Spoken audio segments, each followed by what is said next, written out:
Entrevista Venevisión, líder en opinión, por tu canal independiente, Venevisión. Tenemos con nosotros hoy en Entrevista Venevisión a Enrique Capriles Radonsky, gobernador del estado Miranda. Bueno, gracias por esta visita. Gracias, Eduardo. Buenas tardes. El análisis en el seguimiento permanente que hay que hacer a esta situación que se agudizó, pudiéramos decirlo, desde hace 9 días, 12 de febrero. Ha habido en Enrique Capriles un mensaje reiterativo en un llamado al país.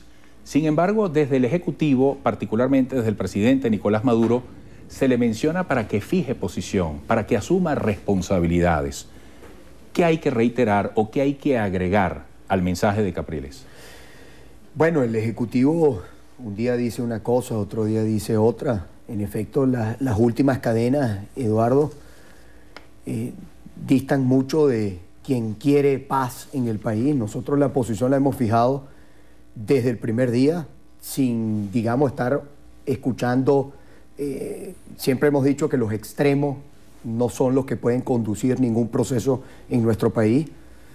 Hemos dicho que estamos en desacuerdo con la violencia, pero estamos a favor de que nuestro pueblo pueda expresar su sentimiento, que la protesta pacífica es constitucional, está en el artículo 68 de nuestra Constitución. Ahora, el gobierno pareciera que es que quiere que nosotros defendamos al gobierno. Y nosotros no vamos a defender al gobierno. Nosotros ni formamos parte del gobierno, ni estamos de acuerdo con el gobierno nacional. Creemos que el país va directo a una debacle económica, Eduardo, que nadie está hablando de eso, nadie está hablando de los graves problemas que hay en este momento en la economía y, bueno, y todo lo que hay además relacionado desde el punto de vista social. ¿Esto adelanta la violencia, ese escenario que usted prevé?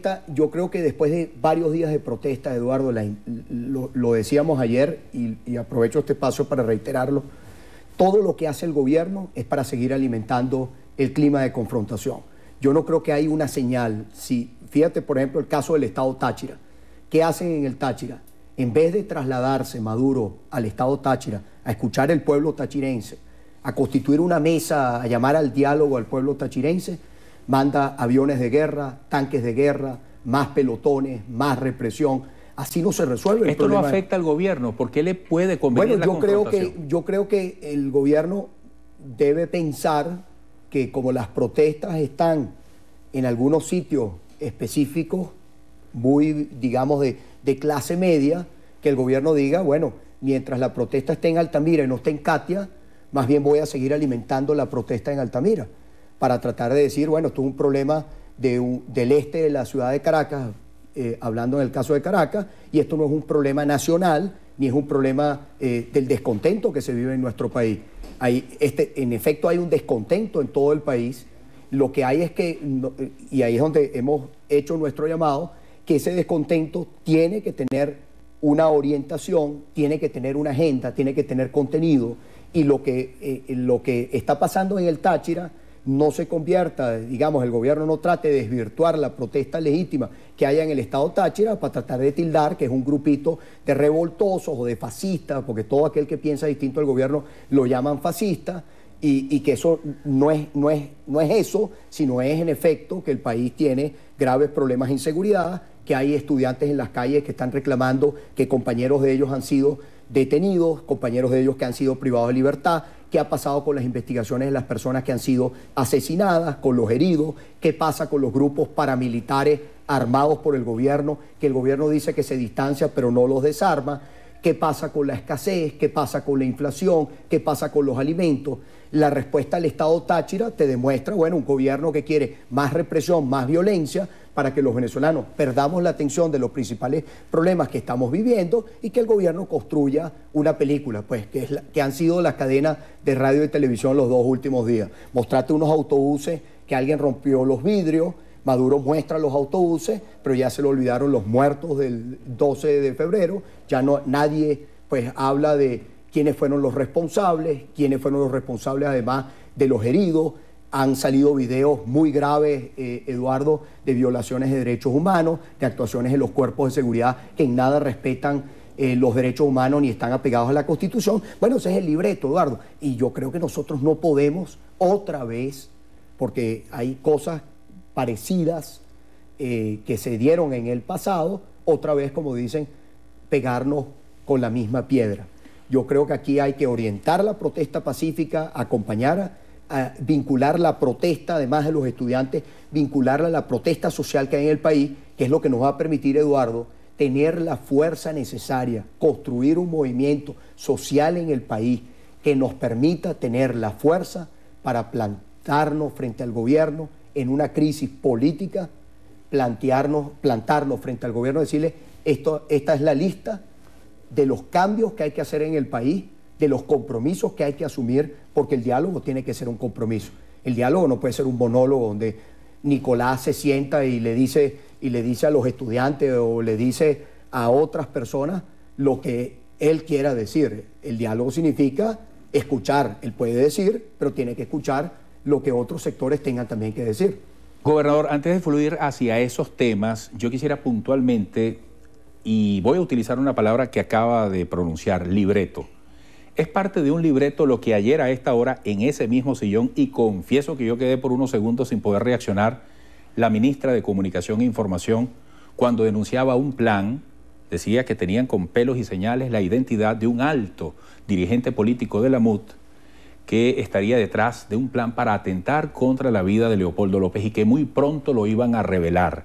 Cuando ustedes se enteran de esa aseveración, ¿es una sorpresa? ¿Se miran unos a otros? ¿Tienen información? Responsablemente, ¿cuál es la posición ante algo de tal magnitud? Bueno, nos parece gravísimo y no es la primera vez que escuchamos una declaración de algún funcionario del gobierno en esa línea. Incluso el propio Nicolás en una oportunidad decía que a mí funcionario, que él tenía que protegerme a mí porque la CIA me iba a asesinar. Busca las declaraciones. Ahora vienen otra vez con esta denuncia, digamos, con esto que le dicen al país. Me parece gravísimo, como también me parece gravísimo, Eduardo, que digan que en el país hay en desarrollo un golpe de Estado. ¿Quiénes son los responsables? ¿Dónde están las pruebas de un golpe de Estado? ¿Quiénes son los militares que van a dar ese golpe de Estado? Eduardo, tú eres civil, yo soy civil. Los civiles no damos golpes de Estado. En ningún país del planeta los civiles dan golpes de Estado. Los golpes de Estado lo dan los militares. Entonces, ¿es un golpe que está en desarrollo o es un autogolpe el que está en desarrollo? Es que se están creando las condiciones para tratar sobre la base de eso una actuación que signifique un autogolpe. Y con ello, bueno, como dicen, con ello aprovechar las circunstancias para sacar del camino muchas cosas que el gobierno quiera sacar del camino, que no están apegadas a la Constitución. Bueno, el mismo caso de la detención de Leopoldo López. Meter a Leopoldo a la cárcel, ¿con qué intención? ¿Qué es lo que quiere? ¿Más clima de confrontación? Es más que claro que Leopoldo, podemos tener diferencias nosotros en cuanto a la visión de cómo hay que plantear la construcción de un cambio en el país, pero eso no significa que el que tú llames a la gente a que salga a la calle a protestar, signifique que eso es cometer un delito, porque en eso, por supuesto que nosotros también, entonces, ahí, mire, un momentico, la protesta usted no la puede criminalizar ni satanizar. Ahora, ¿quién está interesado hoy en generar violencia? ¿A quién le conviene hoy la violencia, Eduardo? ¿A la oposición o al gobierno que ahora no nos habla sino de eso?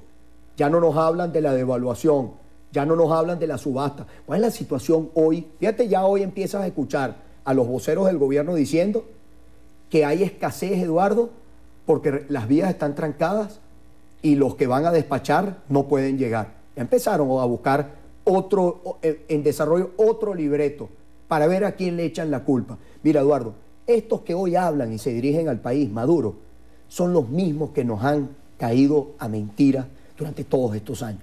Son los mismos que mintieron con la salud del presidente Chávez.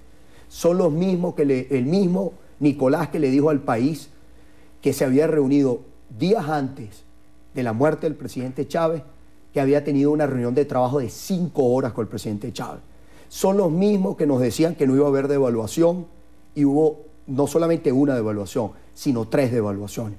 Son los mismos que nos han dicho, que nos han metido cuentos en todo, que las reservas de oro no se estaban liquidando y después salió la información que se estaban liquidando. Son los mismos que nos hablan de regulación y controles, todas las medidas que tomaron en noviembre con todo lo de DACA para generar un efecto y tratar de ganar un proceso electoral, y que nos decían que estaban garantizados todos los inventarios, que se iban a restituir todos los inventarios.